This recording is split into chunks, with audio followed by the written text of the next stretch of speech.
झिंझिण्यांपासून त्वरित आराम मिळवा सेन्सोडाइन रॅपिड रिलीफ बरोबर.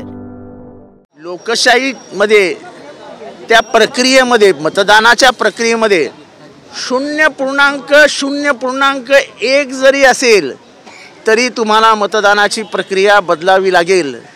कारण का जगातली लोकशाही टिकवण्यासाठी त्या प्रक्रिया पारदर्शक असणं ही गरज आहे. आता ह्या प्रक्रियेबद्दलच लोकांच्या मनात शंका आहेत. आमच्या तर आहेत पण लोक पण बोलायला लागले. ट्रान्सपरन्सी ठेवा ना. तुम्ही म्हणता ना की मतदान बरोबर झालंय तर वरती सह्या केलेल्या चिठ्ठ्या आहेत ना त्या मोजा, लगेच टोटल लागेल. पण निवडणूक आयोगाने तोंड उघडलं पाहिजे की 13% मतं वाढली कशी. 13% म्हणजे एकंदर मतदानाच्या 1/4 1/4 मतं एका तासात वाढतात. म्हणजे 8-9 तासामध्ये 3/4 आणि एका तासामध्ये 1/4. 13% मतदानात वाढ होते. ही कशी शक्य आहे. तुम्ही जे 17C फॉर्म दिलेत आणि मतांची बेरीज जुळतच नाही आहे. मग 17C फॉर्म दिवसभर कशाला त्या एजंटला बसवून ठेवता. प्रक्रियेमधलं काहीच जुळत नसेल तर त्याचं तरी उत्तर द्या ना बाहेर येऊन. निवडणूक आयोगाने बाहेर यावं, उत्तर द्यावं. हे कॉम्प्युटर आहे. 1+1 2, 2+2 4, 3+3 6, 3+3 7 नाही होत. अपेक्षा काय आहे की मी बटन दाबलं चिठ्ठी गेली, 1 मत पडलं, बटन दाबलं चिठ्ठी गेली, 2 मत पडलं. पण 3 मतं दाबल्यानंतर 7 मतं पडली असं जर येणार असेल तर कुठेतरी काहीतरी घोटाळा आहे ना. पोस्टल हे सच्चे असतात. EVM हे सगळं मॅनेज झालेलं हे दिसतं ना. सगळीकडे पोस्टलमध्ये MV आघाडीवर आहे. मग ते काय वेडे लोक आहेत का पोस्टलमधनं बॅलेट टाकणारे.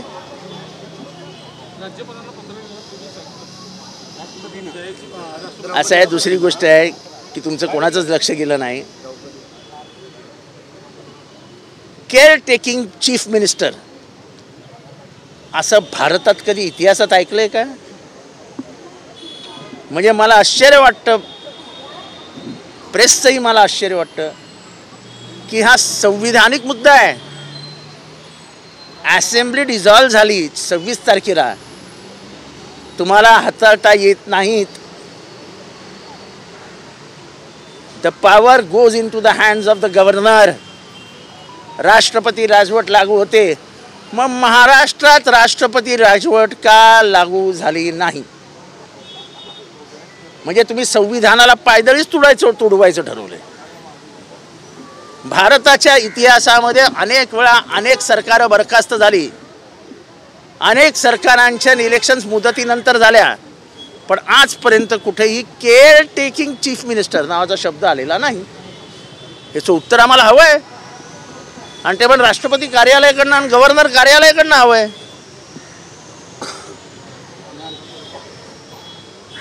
ही क्रूर चेष्टा आहे.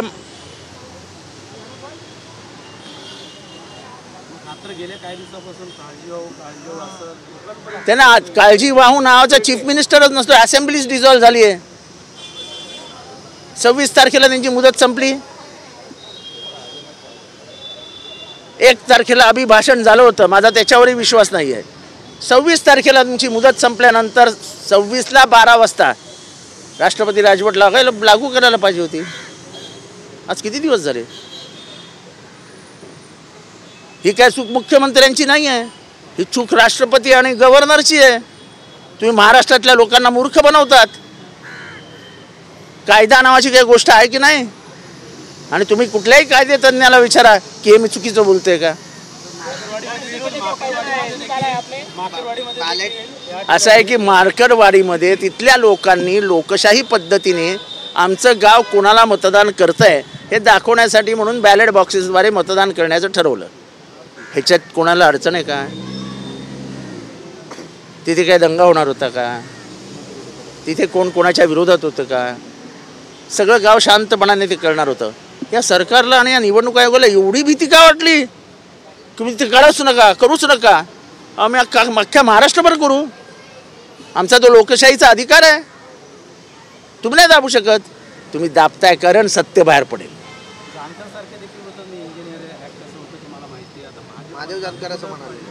नाही, मला त्याच्यावरती काही बोलायचं नाही आहे.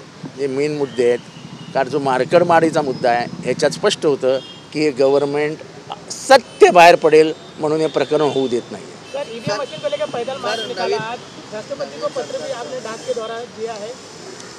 हाँ दिया है ना. सर, नवीन सरकारचा शपथविधी उद्या होणार आहे. देवेंद्र फडणवीसांच्या नावावर शिक्कामोर्तब झालेला आहे. विरोधकांना विधिमंडळ नेते तुमच्याकडनं कशा प्रकारे शुभेच्छा असणार आहे? हे बघा, महाराष्ट्राची प्रत्येक समस्या ती शेतकऱ्याची असो, मजुराची असो, मध्यमवर्गीयांची असो, झोपडपट्टी धारकांची असो.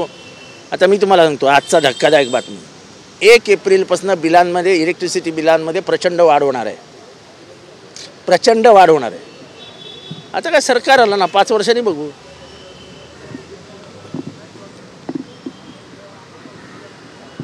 लाडक्या बहिणींचे नवीन कायदे करून लाडक्या बहिणी कशा कमी होतील याची देखील तजवीज करण्यात येत आहे. निवडणूक झाली, आता काय करायचं?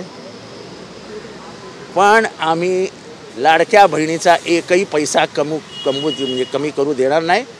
वेळ आलीच तर महाराष्ट्र बंद करू, पण एकही रुपया आम्ही आमच्या लाडक्या बहिणीच्या खिशातला तुम्हाला काढू देणार नाही.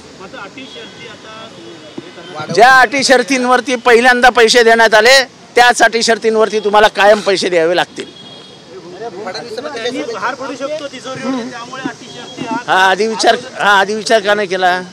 बहिणींची मतं घेऊन झाल्यावर विचार करता का? आता द्यावंच लागेल. कसं नाही देणार?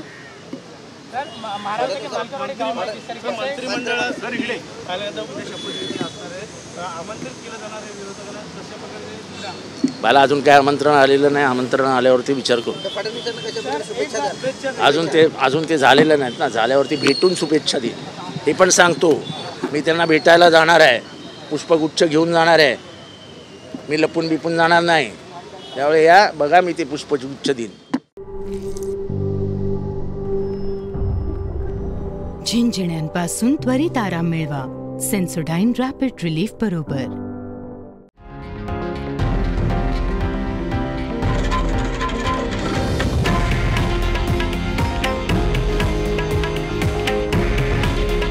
हे आहे देशातील नंबर 1 न्यूज नेटवर्क आणि आपण पाहत आहात TV9 मराठी.